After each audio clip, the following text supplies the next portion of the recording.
Gĩthĩ-inĩ wa iregi nĩgetha tũkorwo tũgĩthikĩrĩria mĩario ĩrĩa yakorwo yarekererio nĩ mũtongoria wa bũrũri ndagĩtarĩ William Ruto ndagĩka nini hetũku.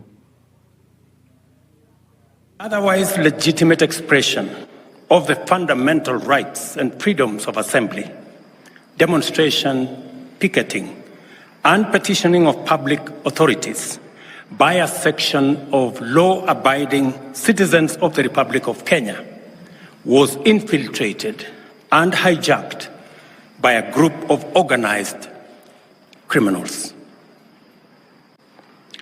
Most regrettably, today's attack on Kenya's constitutional order has resulted in the loss of lives, also destruction of property and desecration of institutions and emblems of our sovereignty.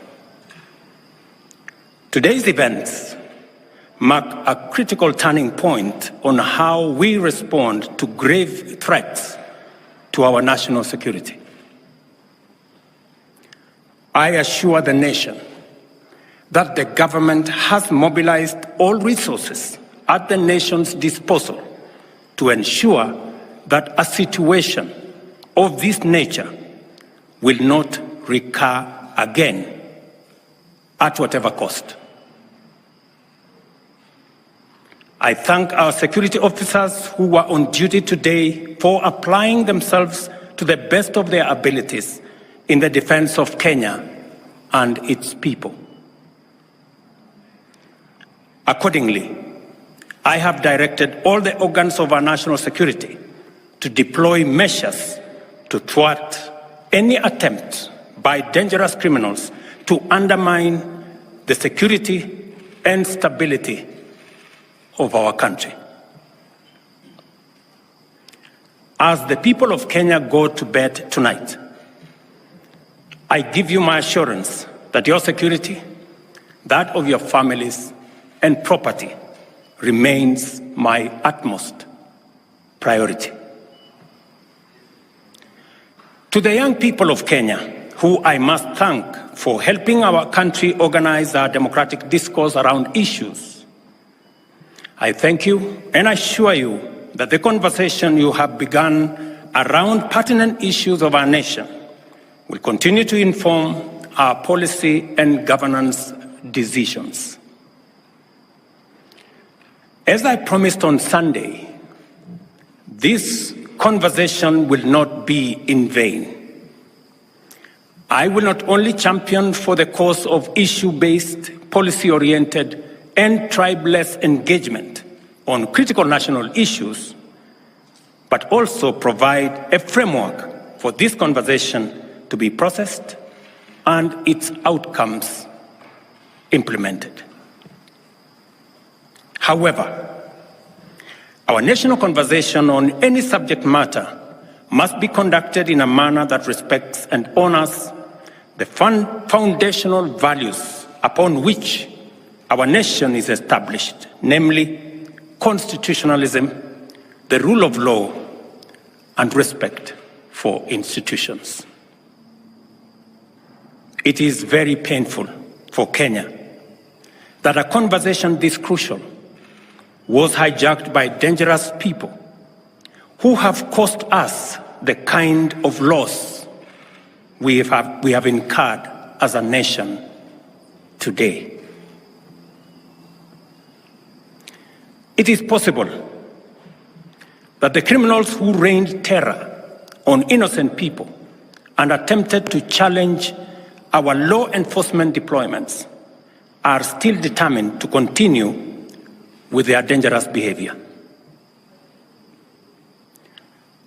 I assure the nation of the government's determination to fulfill its constitutional duty of protecting the people of Kenya against all forms of harm. I hereby put on notice the planners, financiers, orchestrators, and abettors of violence and anarchy that the security infrastructure established to protect our republic and its sovereignty will be deployed to secure the country and restore normalcy. It is not in order or even conceivable that criminals pretending to be peaceful protesters can rain terror against the people, their elected representatives, and the institutions established under our Constitution, and expect to go scot-free. We must isolate crime from democratic expression and separate criminals from people exercising the freedom of expression and divergent opinion. I shall continue to lead a government that is fully committed to maintaining the integrity of our state, promoting the unity of our nation, and enhancing the peace and security of all citizens and their livelihoods. I am bound under sacred constitutional mandate to respect, uphold, and defend the Constitution of Kenya, which declares that all sovereign power belongs to the people, and that this power shall be exercised only in accordance with the Constitution.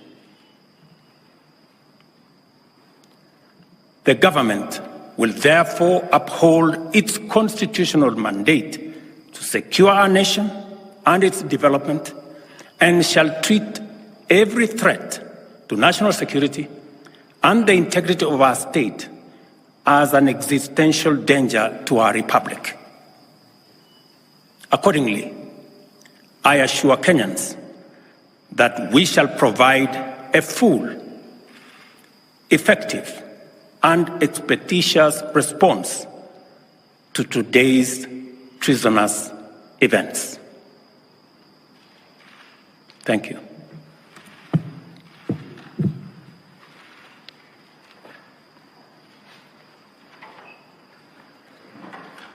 Usually,